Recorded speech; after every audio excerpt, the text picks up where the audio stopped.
Hello internet world, I have finally found a pair of in-ear earbuds or earphones that definitely beat the sonic capability, the audio reproduction of the Apple AirPods at a fraction of the price.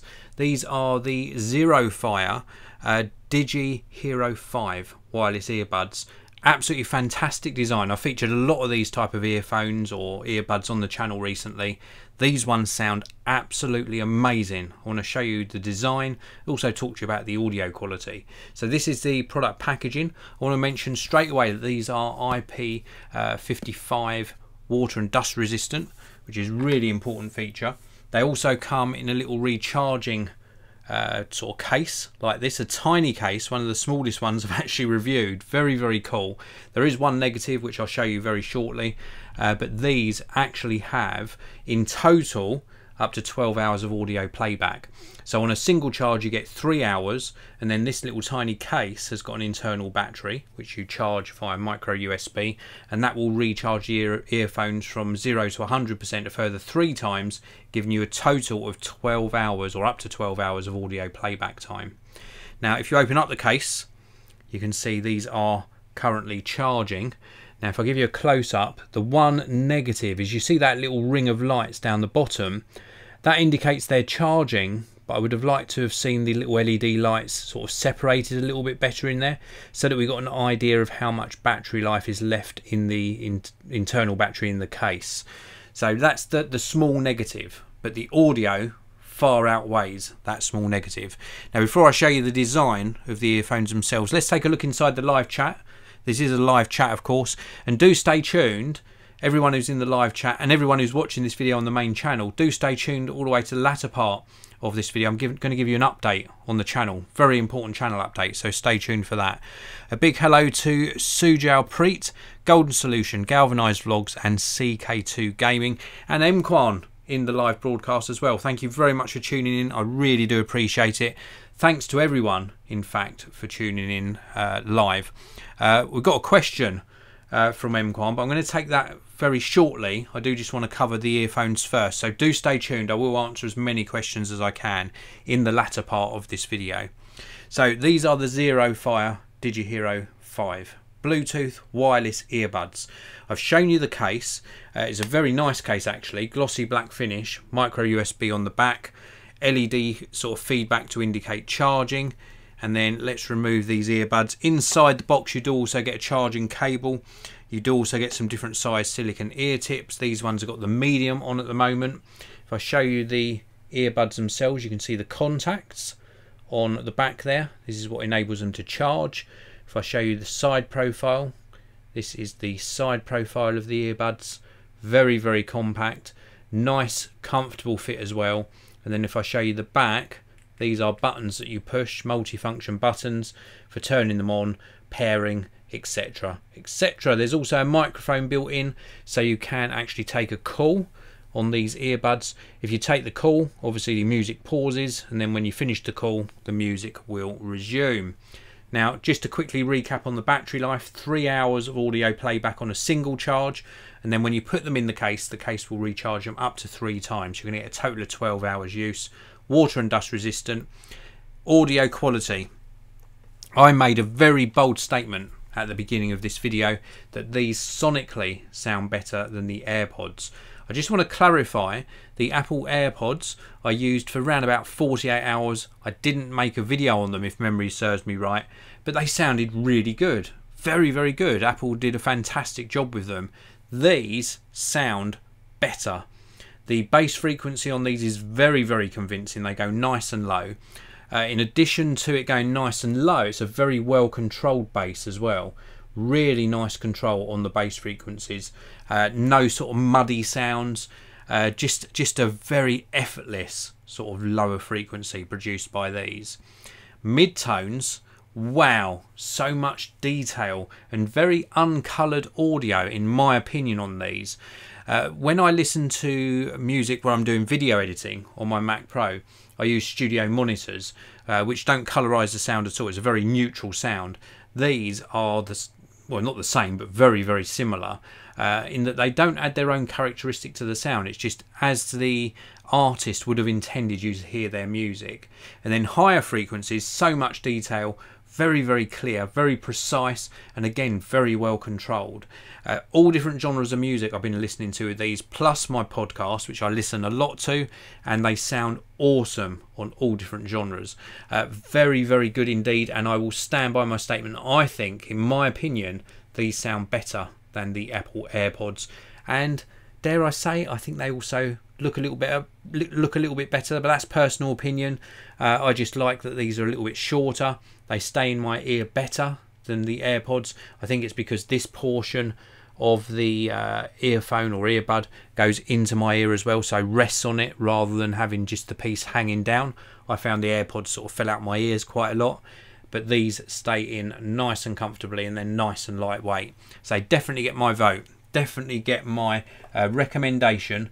And I want you to check out the links down in the video description. They also sort of pull into the case magnetically, so they pull in very nicely when you're recharging them.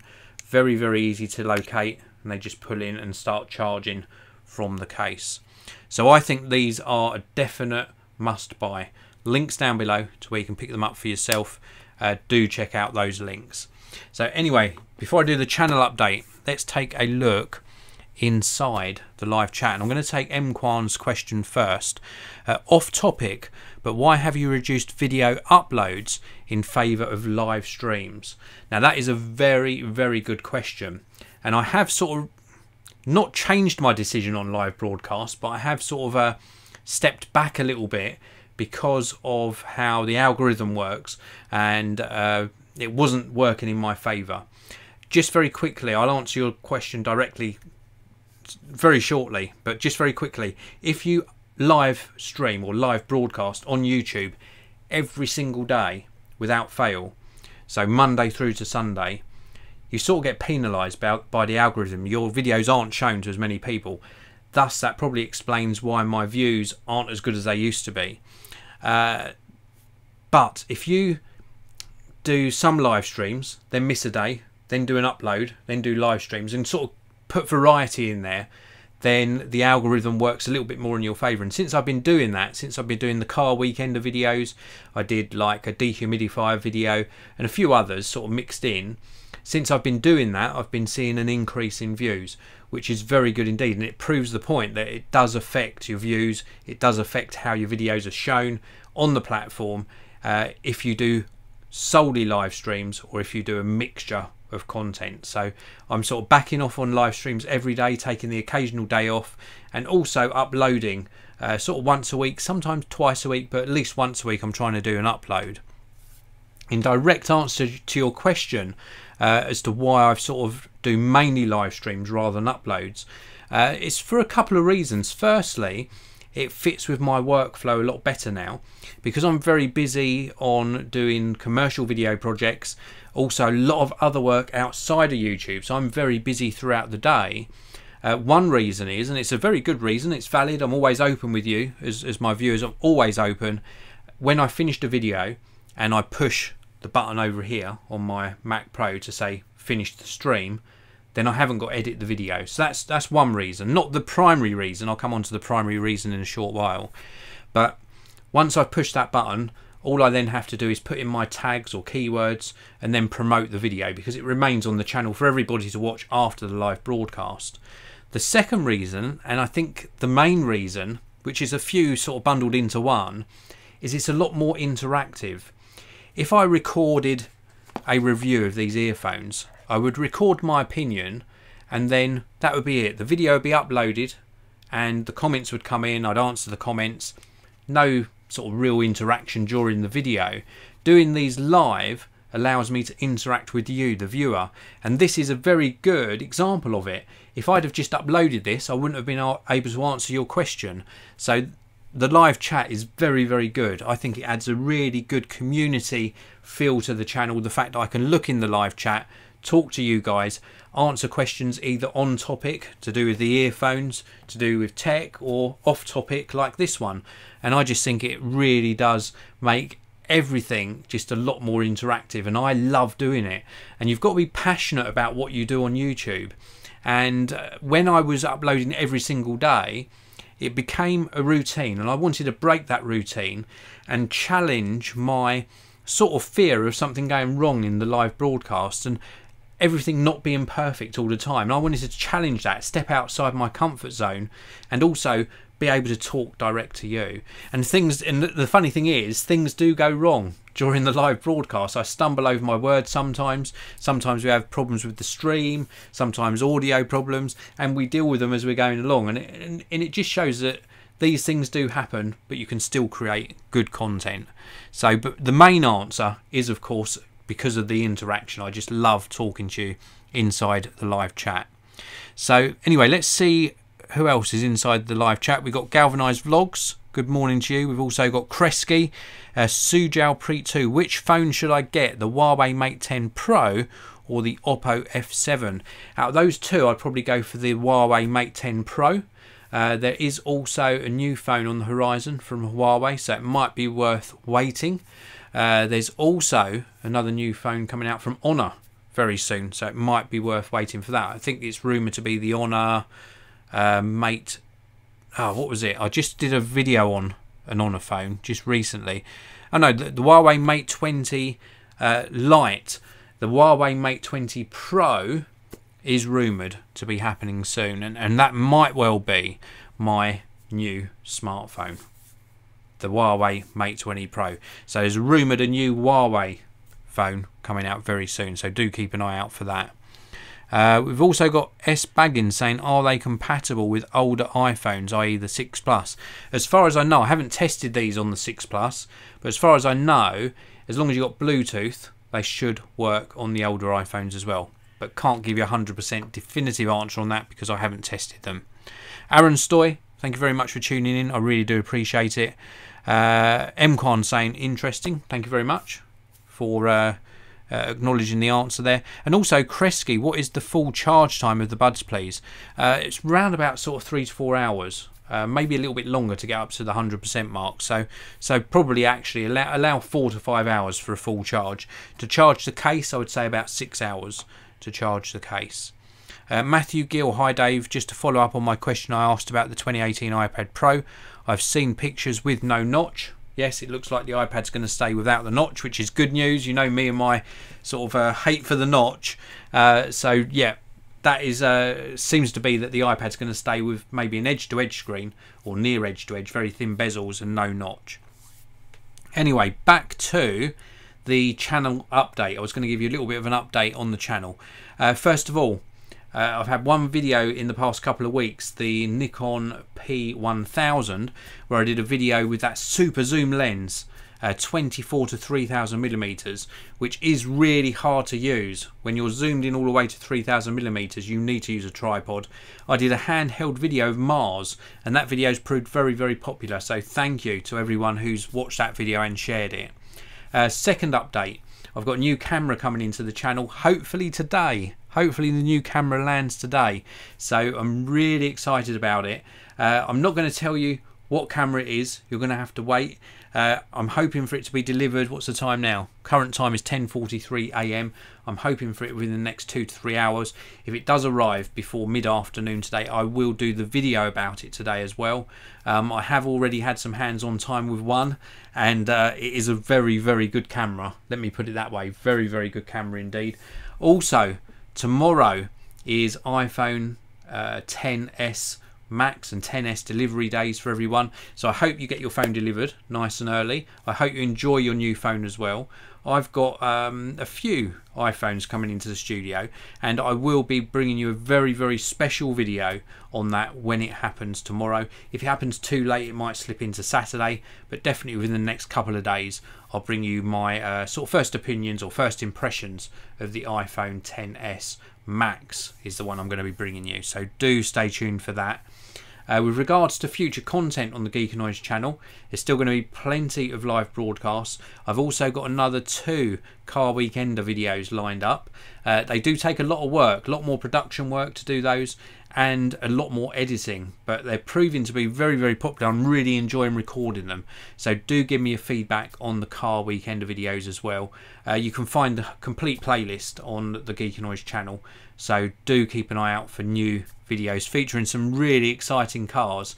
I've got another hybrid actually hopefully coming, so possibly 3 lined up, 2 definitely, but a 3rd video of another hybrid car coming hopefully late October, early November, so keep an eye out for that.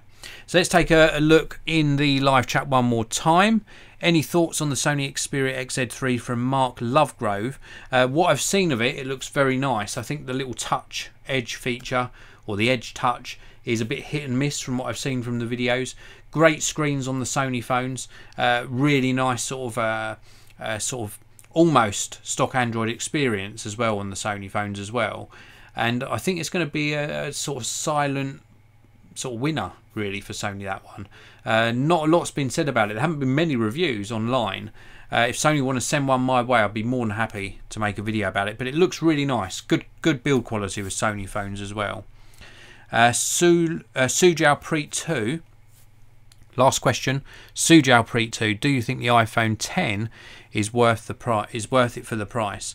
Well, I wasn't a big fan of the iPhone 10, so it's come down in price a little bit with some retailers now. So if you need a good smartphone that takes great photos and you can live with the notch, then yes. If you don't like the notch, then no. If you're sort of annoyed with some of the issues with iOS 12, because there are still bugs in there definitely are in iOS 11, then maybe look elsewhere. But if you can live with iOS 12 and you're happy with the features, or you live within this Apple ecosystem as I do, then possibly, yeah, I think it is a good value phone. It depends what you get out of it, doesn't it? If you're going to use it every single day for email communications, social media, creating video, creating photos, and really a sort of little mini computer inside your pocket, then if you're going to get a lot of use out of it and you can justify the price, then to you it could be good value. To somebody else, less so. There are a lot of good Android smartphones available now. That Huawei Mate 20 Lite that I did, fantastic value for money, and you can still do a lot of things, or if not all, that you could do on the iPhone. With regards to the iPhone XS and XS Max, that's an incremental upgrade apart from the larger screen one, and again, very high prices. But if it's good value to you, if you're going to get the use out of it and it's going to help you run your life or run your business and get things done or be creative, whatever type of use case scenario you've got, then it could be good value to you, but not so much to another person. Not a great answer, I know, maybe, but that's how I sort of think about things. And I think for me, spending £1,000 on a smartphone, be it an iPhone or an Android phone, is justifiable to me because it helps me run my business. I use it so much, and if you divide that cost by 365 days, it's only £2 or £3 a day, so the cost of a cappuccino or a good coffee. So you know, that's how I value things. And as Simon says, the Galaxy Note 9 is much better value. Well, the Galaxy Note 9, yeah, is a bit cheaper than the iPhone 10, XS and XS Max, and you value what the Galaxy Note 9 does for you more than you do the iPhone. So everyone's got a different use case scenario. So anyway, that is it for this particular video. Thank you very much for watching. Just to recap, the ZeroFire T1s, these little earbuds, do check them out. There's links down below to where you can pick them up. Very good, and I definitely think they sound better than the Apple AirPods. That's it for this video. Thanks very much for watching. If you're new to the channel, hit the subscribe button and also the notification bell so you don't miss out on my future videos. Also hit the like button if you enjoyed the video. Thank you very much for watching. Have a fantastic day wherever you are, and I'll see you in another video very soon.